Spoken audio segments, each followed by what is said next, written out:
Alhamdulillahilladzi waqafa wassalatu wassalamu ala nabiyyil mustafa wa ala alihi wa ashabihi ahli sidqi wal wafa. Asyhadu an la ilaha illallah wahdahu la syarika lah wa asyhadu anna Muhammadan abduhu wa rasuluhu alladzi la ilaha.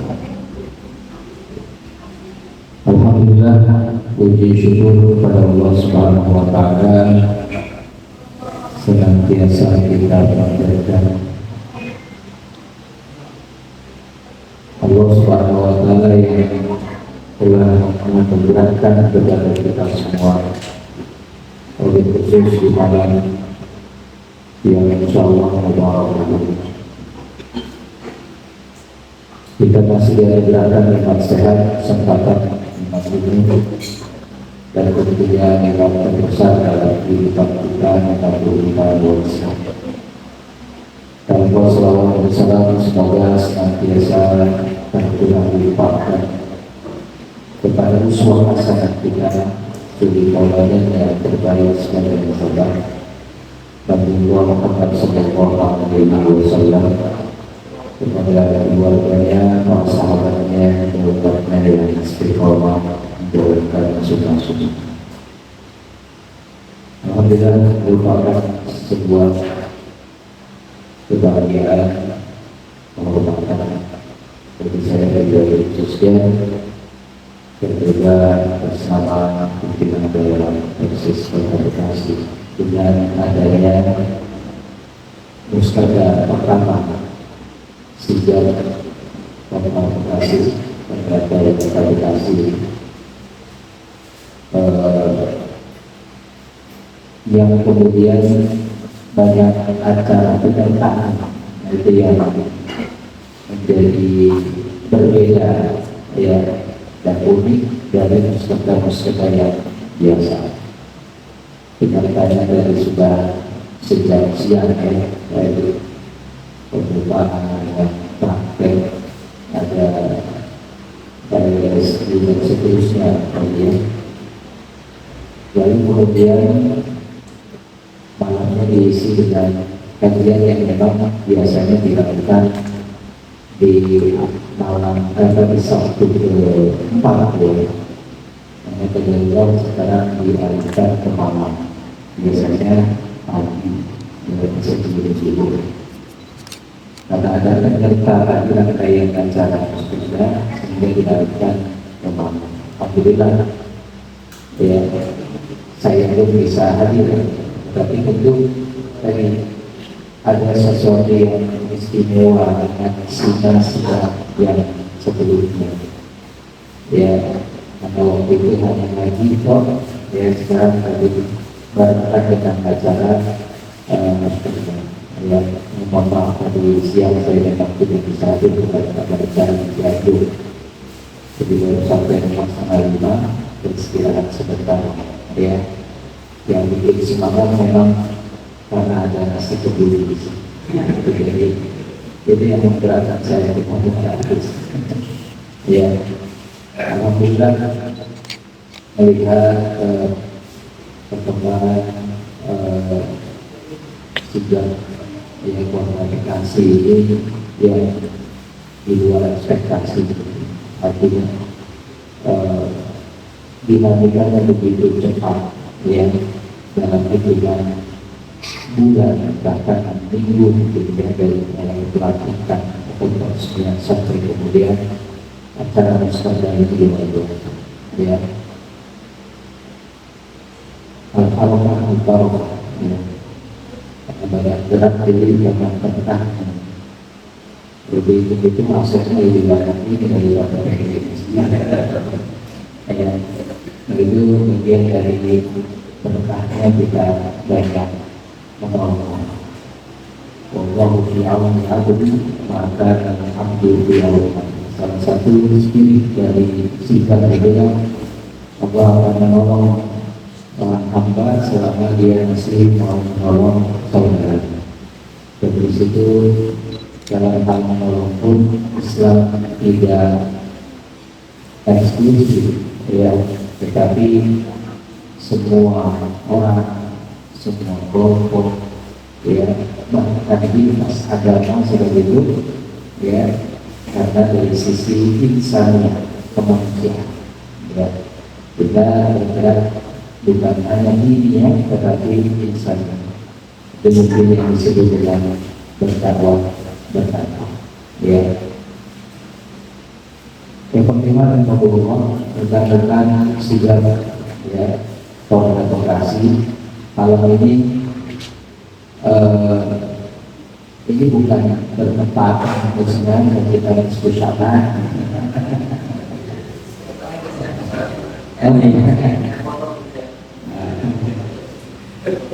Jadi saya dari luar negeri Bekasi Timur kemudian ke Malaysia, ya, di jalan itu sepanjang jalan masih itu penuh gitu, ya, seperti mau tarawih, ya. Bahkan dari Jamiasi tadi saya berangkat setelah maghrib itu masjid-masjid di daerah Jamiasi secara umum yang saya lewati itu sudah penuh. Biasanya kan jarang ada jamaah Isya itu bahkan lebih sedikit, ya, Isya itu karena mungkin orang itu mulai capek, ya. Dan penuh di depan itu ada masjid begini juga penuh, ya. Bahkan sholat Isyanya tadi rasanya ditakhir, azan tadi, ya. Di sini kan sedang sholat, di sana baru azan, ya. Jadi dari itu saya awalnya menebak ini kajian mengadakan isu syafaat. Beliau apa belum move on, ya. Kalau tidak itu bukan sesuatu hal yang disengaja, ya, semuanya diizinkan, ya. Rekan-rekan, segala yang dilakukan oleh Rasul Taala yang saya muliakan, ya, alhamdulillah, laki-lakinya dan wanitanya kuat-kuatnya berkumpul, ya. Banyak dihadiri oleh ibu ketua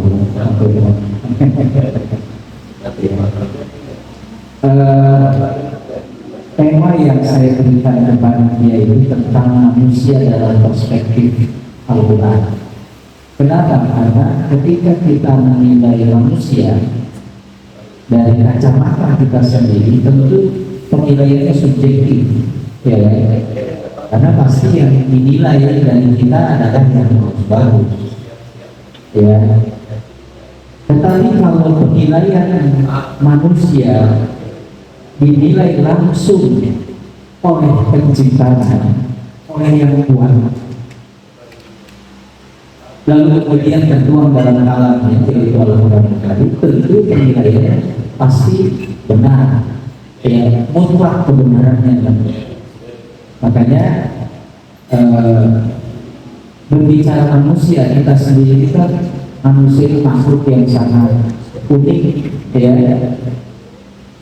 Ketika kemunculan manusia diciptakannya Adam alaihissalam, lalu kemudian diciptakan pasangannya yaitu Hawa, itu memang sudah merubah, ya, peta makhluk yang Allah Subhanahu wa Ta'ala ciptakan. Dan sebelumnya sudah ada malaikat, sudah ada jin, gitu, ya.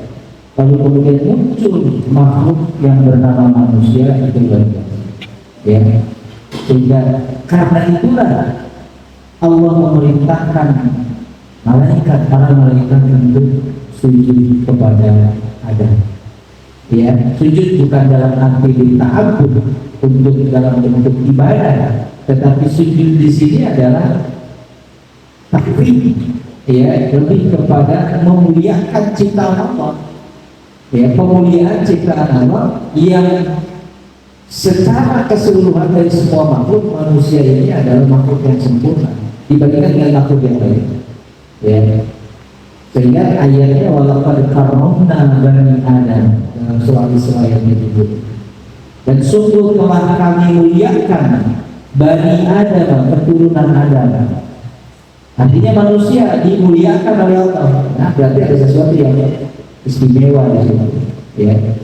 Maka itulah kemudian saya coba dari ayat-ayat tentang manusia itu sendiri di dalam Al-Quran, sehingga nanti penilaian kita itu tahu kita itu dalam perspektif Al-Quran, perspektif yang menciptakan, oh kita itu seperti ini gitu. Ya, walaupun belum bukan hadis, ya ini bukan hadis, tidak disebutkan kepada Nabi, tetapi kemudian ada sebuah ungkapan, man arafa nafsahu arafa rabbahu, siapa yang bisa mengenal dirinya sendiri, dia akan bisa mengenal penciptaan. Nah, kita mencoba mengenal diri kita dengan perspektif Al-Quran, bukan perspektifnya Darwin, bukan, ya, tapi perspektif Al-Quran. Nah, di sini dilihat, ini saya mencantumkan nomor surat dan ayat ya, nanti bisa dicek lagi kalau ada kesalahan. Di dalam Al-Quran, saya menyimpulkan manusia itu ada 5 hal tentang manusia yang berhubungan dengan manusia itu ada 5 pertama. Ya, ada 5. Pertama, manusia itu makhluk atau bahasa Indonesianya yang diciptakan. Berarti manusia itu bukan mencipta dirinya sendiri, ya, bukan membuat dirinya sendiri, tapi diciptakan makhluk. Kalau makhluk berarti ada khaliq, ada pencipta, ya, dan itu kita sudah tahu. Tetapi dalam Al-Quran disebutkan manusia itu diciptakan, tapi manusia diciptakan berada dalam keadaan apa? Ada 4 keadaan manusia diciptakan. Pertama, manusia diciptakan dalam keadaan fitrah. Ya. Ayatnya dalilnya surah Ar-Rum ayat 30. Ya, mungkin yang bawa Quran atau bisa juga dilihat di HP aplikasinya, aplikasi Qurannya. Ya, itu surat Ar-Rum ayat 30. Allah Subhanahu wa taala berfirman, "A'udzubillahi minasyaitonir rajim. Fa'aqim wajhaka lid-dini hanifan. Fitratallahi allati fatara an-nasa 'alaiha, la tabdila li khalqillah, dzalika ad-dinul qayyim, walakinna aktsaran nasi la ya'lamun." Maka hadapkanlah wajahmu, kata Allah. Fa'aqim wajhaka, maka hadapkanlah wajahmu lid-dini hanifah, dengan lurus, ya, kepada agama Allah. Fitratallahi allati fatara an-nasa 'alaiha, tetaplah di atas fitrah Allah yang telah menciptakan manusia menurut fitrah itu. Pertanyaannya, fitrah itu apa? Ya, kita diciptakan oleh Allah, semua manusia ini tidak berbicara dulu mukmin kafir, tapi secara keseluruhan semua manusia diciptakan dalam keadaan fitrah. Ya, saya kemudian mengambil kesimpulan dari ayat Quran dan hadis dari ayat ini. Fitrah di situ pertama maknanya adalah tauhid. Ya, makna pertama fitrah itu tauhid. Jadi manusia semua pada hakikatnya ketika lahir itu tauhid, semuanya itu tauhid, gitu ya. Minal muwahhidin, makhluk yang hanya mengesahkan Allah Subhanahu wa taala. Dari ayat ini, karena dengan fitrah itu, ketauhidan itulah kamu diciptakan. Nah ini sejalan dengan firman Allah di surah Al-A'raf ayat 172. Ketika manusia masih berbentuk ruh, artinya ruh kan sudah ada, jasadnya yang belum ada. Jasad nanti kan ada mekanismenya dalam rahim seorang ibu, seorang wanita. Allah ciptakan itu. Tapi ruh manusianya sudah ada. Lalu ada yang disebut dengan alamul arwah, alam arwah. Alam arwah itu berarti ruh saja di sana ya. Ya, arwah itu kan bentuk jamak dari kata ruh. Ya. Nah, di alam arwah itu di surah Al-A'raf ayat 172 Allah mengambil sumpah setia, Allah mengambil janji setia, ikrar setia dari ruh tersebut. Dengan apa? Allah bertanya, alastu bi rabbikum, bukankah aku ini Rabb kalian? Qalu, semuanya menjawab, bala, benar ya Allah, syahidna, kami bersaksi engkau adalah Tuhan kami. Roh di situ kan jelas, yang menciptakan, yang menghidupkan, yang menjamin rezeki, yang menjaga. Nah, itulah disebut roh. Maka di dalam tauhid kita mengenal istilah tauhid rububiyah. Tauhid yang dari Allah kepada makhluk, bahwa Allah yang menciptakan, menghidupkan, mematikan, memberi rezeki, ya, kemudian nanti membangkitkan juga. Nah, disitulah disebut rububiyah, roh. Maka kata Allah, bukankah aku ini Rabb kalian? Jadi menggunakan Rabb, ya, tidak menggunakan uluhiyah tapi rububiyah dulu. Pengakuan bahwa yang menciptakan kalian ini, kita, adalah Allah Subhanahu wa taala. Maka di situ ruh tadi sudah mengakui, ya, sebagaimana Allah yang menciptakan mereka, kita, ruh itu adalah Allah Subhanahu wa taala. Bala, benar ya Allah, syahidna, kami bersaksi. Itulah tauhid. Dan janji setia itu masih dipegang ketika ruh itu ditiupkan ke dalam jasad, masih dipegang itu. Bahkan ketika bayi kemudian bayi itu lahir, sudah sempurna 9 bulan setelah lahir, muncul juga hadis Nabi, kullu mauludin yuladu ala fitrah. Setiap bayi yang lahir itu dalam keadaan fitrah, nyambung dengan ayat itu.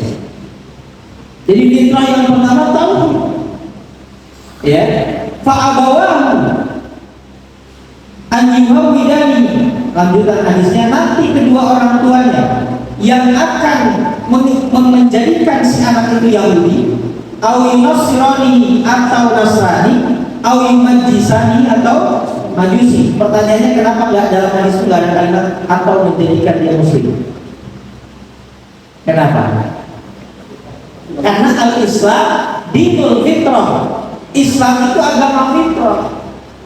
Ya, dari sananya itu memang semua bayi itu sudah tauhid, sudah Muslim. Ikrarnya ini kan nanti ya, kalau kemudian kaitan dengan administratif gitu ya, tercantum dia agamanya Islam, itu kan kaitan administratif. Tetapi substansinya, prinsipnya, setiap bayi itu yang dia kenal Tuhan dia cuma Allah, dia gak mengenal Tuhan yang lain. Ya, dia gak mengenal Tuhan yang lain. Nah, itu tauhid tadi. Ya, makanya di konsep kita, ya, semuanya tauhid itu nanti orang tuanya yang kemudian dia membentuk Yahudi, Nasrani, Majusi. Kita bersyukur lahir dari keluarga Muslim. Sehingga sebenarnya kita lanjut aja gitu dari ikrar kita ya. Ya, kalau kaitan dengan administratif, ya kaitan duniawi ya, administrasinya saja. Dicantumkan di KTP, dicantumkan di buku nikah dan lain sebagainya.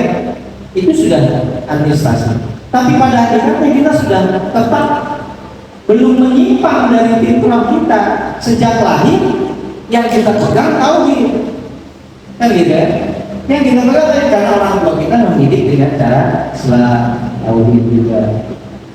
Kemudian disekolahkan juga sekolah, walaupun mungkin bukan sekolah Islam, SDIT misalkan seperti yang kalau dulu mungkin keluar sekolah negeri, tapi diajari Islam, apa pendidikan agama Islam. Kadang paginya sekolah negeri, sorenya dinia, gitu ya.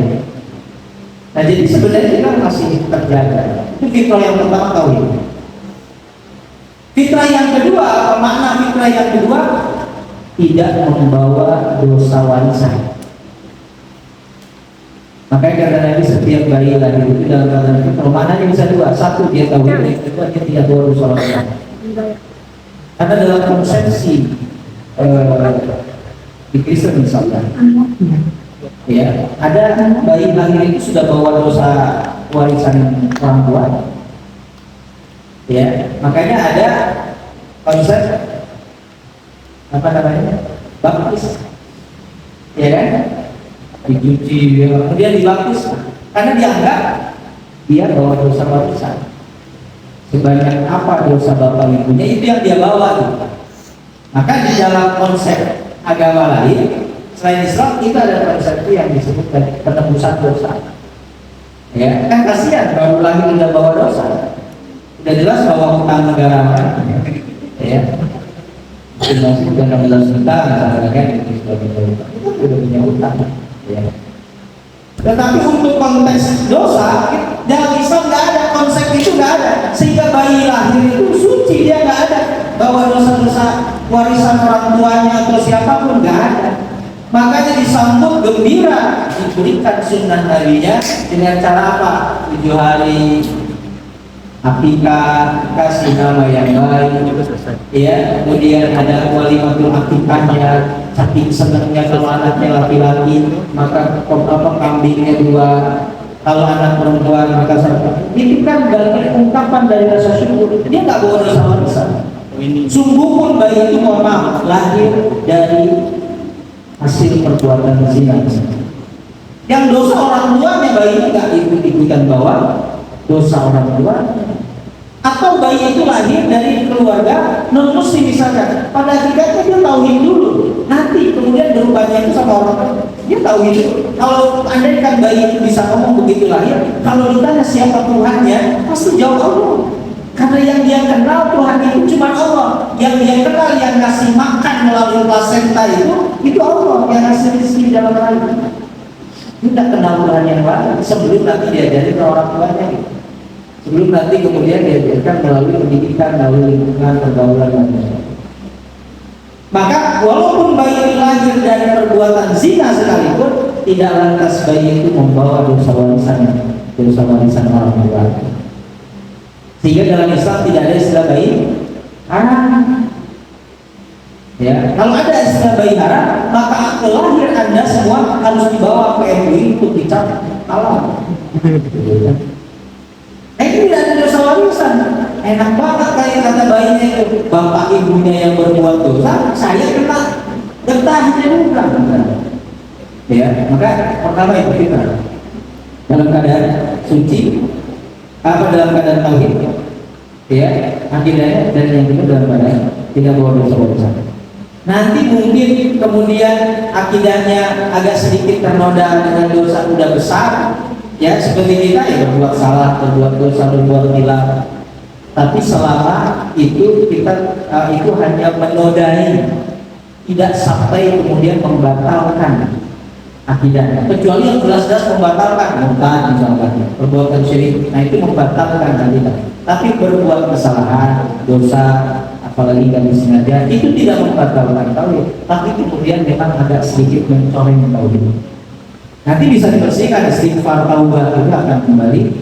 Ya, qala qalbu kata Nabi, akan glowing lagi tauhidnya itu ketika kemudian ini dengan istighfar. Yang kedua, manusia diciptakan, maaf saya menggunakan kalimat bodoh karena memang itu ayatnya. Di surat Al-Ahzab ayat 72. Ya. Ada innahu kana zaluman jahula.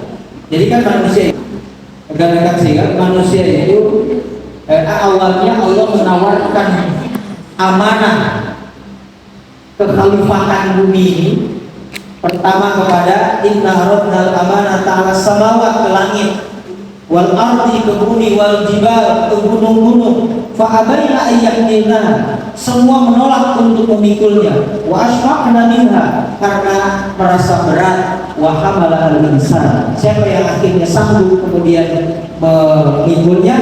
Manusia. Dan akhirnya Allah menyebutkan pada manusia itu zaluman jahul, senantiasa berbuat zalim dan bodoh. Arti berbuat bodoh ini ataupun kebodohan ini maksudnya juga di ayat yang lain bahwa manusia semua lagi dalam keadaan tidak berilmu. Walaupun orang tuanya profesor doktor gitu, begitu lahir tidak punya ilmu apa, belum tahu. Ilustrasinya kepada kakek moyang kita Adam alaihissalam. Beliau nggak ada ilmu, lalu kata Allah bahwa 'allama Adam al-asma' kullaha. Oh, kami kata Allah mengajarkan kepada anak. Berarti ada proses transfer ilmu. Ada nggak ngerti apa-apa? Ya awalnya. Berarti kita juga sama. Walaupun ibu kita yang profesor dokter begitu lain tidak ngerti apa-apa kita. Maka kata Allah, "Wallahu akhrajakum min butuni ummahatikum la ta'lamuna syai'an." Dan Allah mengeluarkan kalian dari rahim ibu-ibu kalian, la ta'lamuna syai'an. Kalian tuh enggak punya ilmu sedikit pun. Ya, enggak punya pengetahuan sedikit pun. Ya, makanya kita lahir dalam keadaan enggak punya ilmu, takdir atau pilihan? Takdir atau pilihan? Takdir itu mah. Tapi kalau sampai meninggal kita sudah punya ilmu terus, pilihan itu. Kenapa? Karena Allah sudah kasih modalnya. Wa ja'ala lakum sam'a, seperti itu kan? Kami jadikan bagimu pendengaran, wal absar, penglihatan, wal afidah, hati. Itu tuh semuanya sarana dari ilmu. Dan kita punya itu semua sehingga bisa kan. Jadi kalau katakan lahir dalam keadaan gak punya ilmu, kita takdir. Tapi kalau sampai meninggal nggak punya ilmu juga, pilihan kamu itu mau nggak mau nyari ilmu. Ya. Sama orang dilahirkan, saya nih misalnya, kita semua ada yang dari suku Sunda, ada yang lain dari suku Jawa. Itu takdir pilihan. Takdir kita nggak bisa milih itu. Ya, kita nggak bisa milih. Saya misalnya bapak saya, Allah yarham, Pak Haji Samsudin, saya nggak pernah bisa menolak bahwa saya lahir dari rahim atau dari keturunan itu. Kalau bisa milih, maka saya pengennya dari keturunan Raja Salman. Cuma Raja Salman yang nggak mau. Ya. Tapi itu bukan pilihan, itu takdir kan. Sama kalau kita tuh lahir nggak punya bawahan apapun, lahir itu kan telanjang bulat gitu, nggak bawa sedikit pun harta, baju aja nggak bawa sampai itu. Tapi kalau sampai meninggal kita kemudian nggak punya harta, berarti kita nggak begini demikian. Ya, nah itu jangan memahami takdir kayak gitu. Karena ada yang menyebutkan hidup itu antara takdir dan ya, kedua-duanya juga ketentuan Allah. Ya. Yang ketiga, manusia diciptakan dalam keadaan lemah. Wa khuliqal insanu dha'ifa, ayat 28. Diciptakan manusia dalam keadaan lemah. Itu rata semua. Walaupun ya bapak ibunya itu kuat badannya. Bukti lemahnya itu kita lahir saja butuh bantuan. Ya, butuh bantuan tetap. Ada dokternya, ada bidannya, ada susternya. Ya, kalau di kampung dulu ada parajinya dan lain sebagainya gitu. Nah, itu kan menunjukkan kita lemah. Manusia lemah. Nggak ada kekuatan apa. Ya. Kan Fir'aun juga nggak ujuk-ujuk. Wah, semua juga lahir dalam keadaan lemah. Ya. Itu berarti umum maksudnya ya, tidak ada melihat dia muslim atau kafir, ya semua manusia dalam keadaan fakir. Yang ketiga, manusia diciptakan dalam keadaan fakir. Fakir di sini maksudnya bergantung kepada Allah. Butuh, fakir itu kan butuh. Ya, perlu kalau itu butuh kepada Allah. Ya. Kata Allah apa? Ya ayyuhan nas, hai manusia, bukan orang beriman, manusia. Antumul fuqara'u ilallah. Kalian itu fakir ke Allah itu. Maksudnya kalian itu bergantung butuh ke Allah. Siapa manusia yang bisa hidup tanpa Allah? Nah, bisa. Kalau ini mungkin kita bisa mengatakan saya bisa hidup tanpa bantuan orang. Oke, bisa, misalkan dia tinggal di hutan gitu ya. Tapi permasalahannya bisa nggak hidup tanpa Allah? Ya, mungkin bisa ada orang kemudian saya sih bisa hidup tanpa bantuan manusia juga. Oke, kalau mau dipaksain banget sih, anggaplah bisa. Tapi siapa yang bisa hidup tanpa Allah? Ya, sehingga di situ disebut fakir fuqara. Jawabannya antumul fuqara ilallah. Kamu itu fakir ke Allah. Ya, wallahul ghani wa antumul fuqara. Allah itu maha kaya dan kalian itu fakir. Ya. Jadi nggak punya apa-apa dan juga memang sangat bergantung kepada Allah. Sangat membutuhkan memang kita. Sehebat apapun kita, ujung-ujungnya ke Allah lagi. Ya, ujung-ujungnya ke Allah. Ya. Tadi itu ya, selesai. Yang kedua, manusia itu disebut mukallaf yang menanggung beban. Maksudnya mukallaf taklif itu ada Allah menetapkan beban ibadah dan juga khilafah kepada kita. Ya.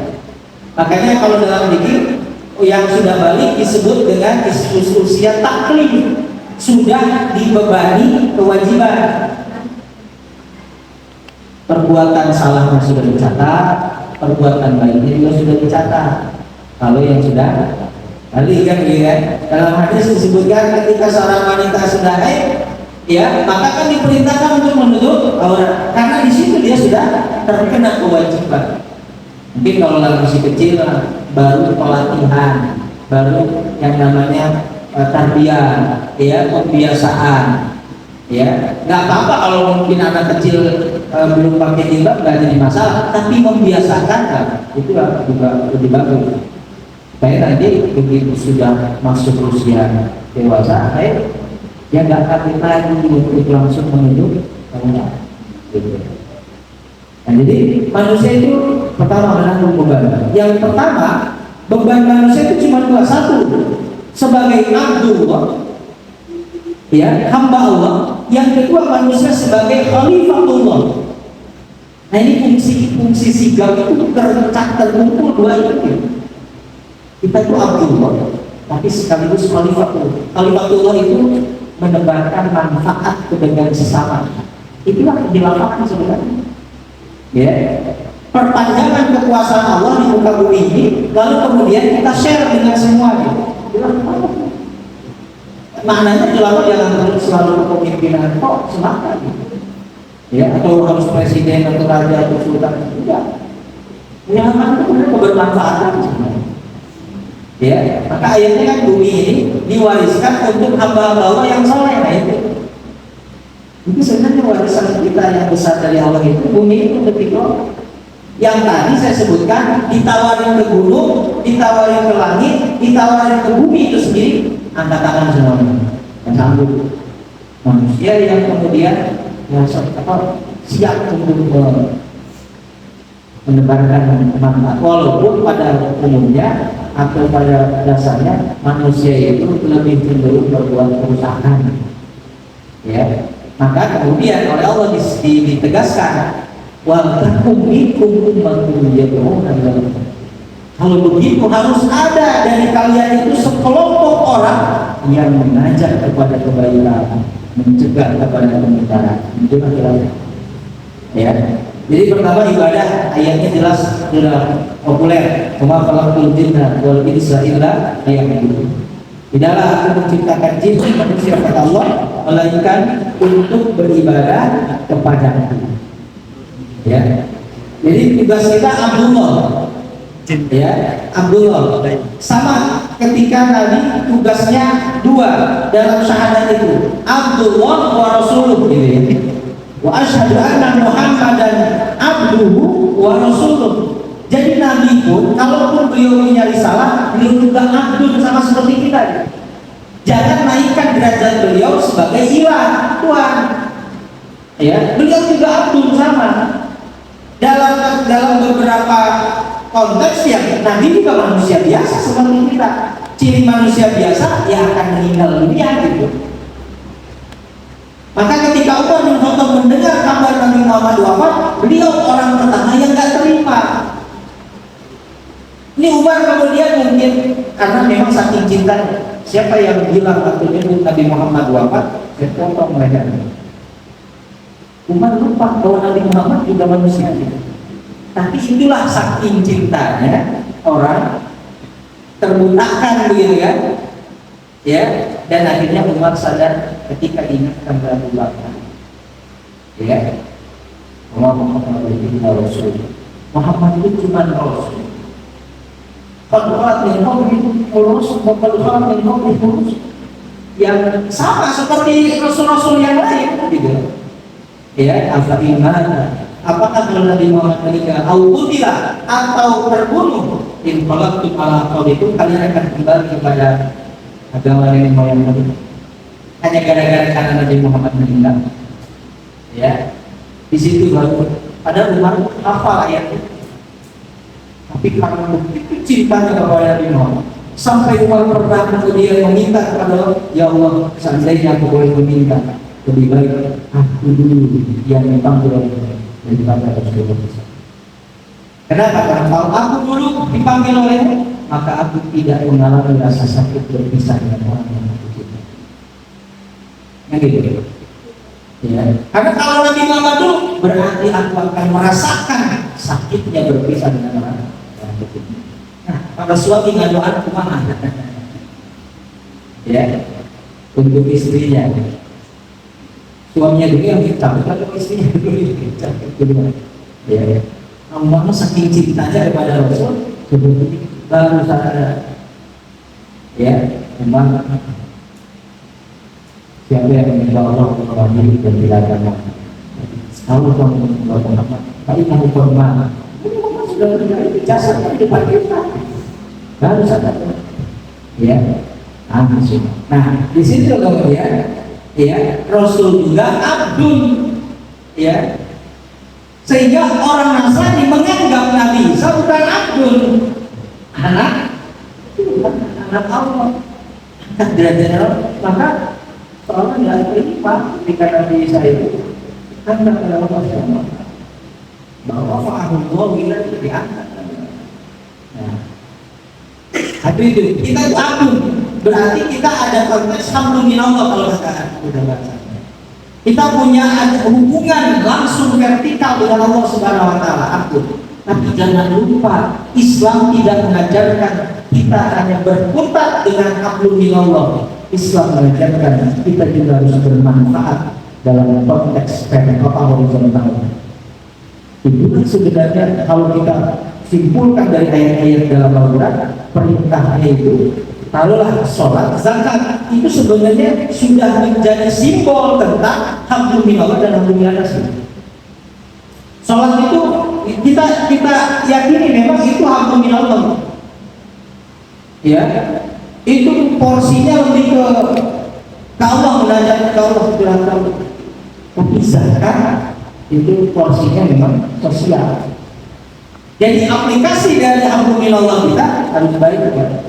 Padahal di sholat saja, kita sholat diyakini ya. Sholat diyakini ya. Salam kan? Salam karena dia sholat. Kalau ini filosofinya apa? Ini menunjukkan menebar kedamaian, keselamatan. Ke kanan kita menebar keselamatan, ke kiri juga kita menebar keselamatan. Ya, di sholat saja kalau kita nilai filosofi diakhiri dengan itu. Setelah kita kemudian takarrub kepada Allah sekaligus kita ada hubungan hamdulillah, ya, maka hilaf, ya, disebut Al-Baqarah ayat 30 yang terkenalnya, ya, dan kalau kepada malaikat itu ja'ilun fil ardi khalifah, ya, itulah makna khalifah yang sesungguhnya, ya, bahwa kita itu abdul dan kita itu khalifah, perpanjangan kekuasaan Allah untuk menebarkan sebanyak banyak masalah di muka bumi. Ya, maka tadi spirit sikap ya alhamdulillah. Ya, spiritnya kita menyembah kepada Allah.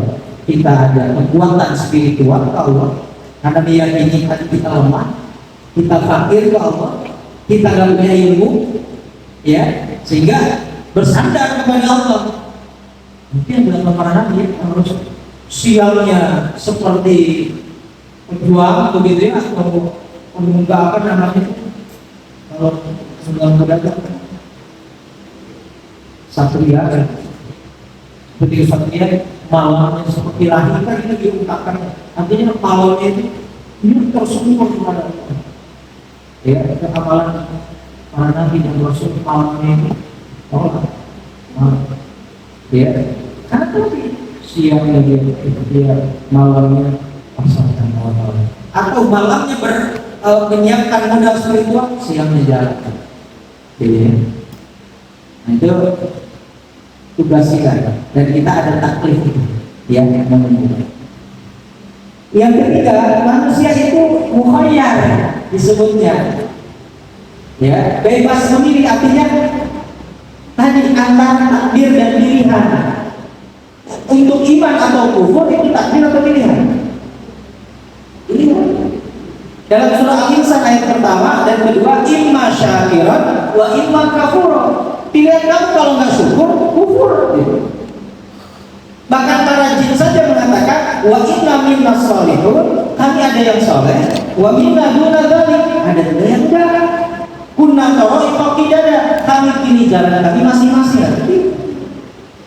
Ya. Itu yang dimaksud dengan iman. Kufur itu bebasnya tadi saya sampaikan. Ada orang yang lahir dalam keadaan memang dari keluarga non muslim, tapi kalau dia sampai akhir hayat menetap kufur, karena ayat-ayat Allah terbentang, hidayah Allah pintu-pintunya terbentang, sudah diberikan modal penglihatan, pendengaran dan hati, tidak berakhir itu pilihan. Jangan kemudian bersembunyi di balik takdir. Nah, inilah kemudian para ulama membahas bahasan takdir itu, ada takdir umroh, ada takdir mu'alaf.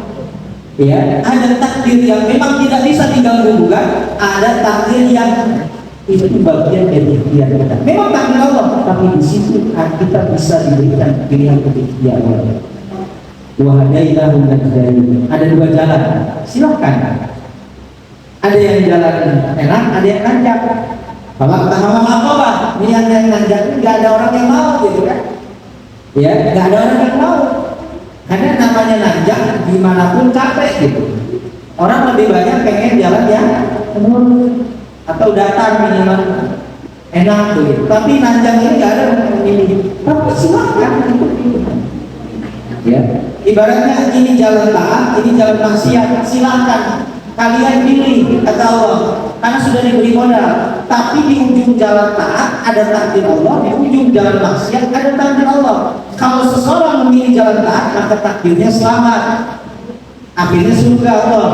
Tapi kalau memilih jalan maksiat, takdirnya akan celaka dan berujung ke neraka. Ada takdir Allah juga. Semua belum tahu. Ya. Kalau contoh mudahnya, kalau Anda punya orang tua lagi sakit, dibawa ke rumah sakit, itu takdir umroh atau mu'alaf? Dibawa ke rumah sakit untuk berobat, umroh atau mu'alaf? Mu'alaf, ikhtiar dulu.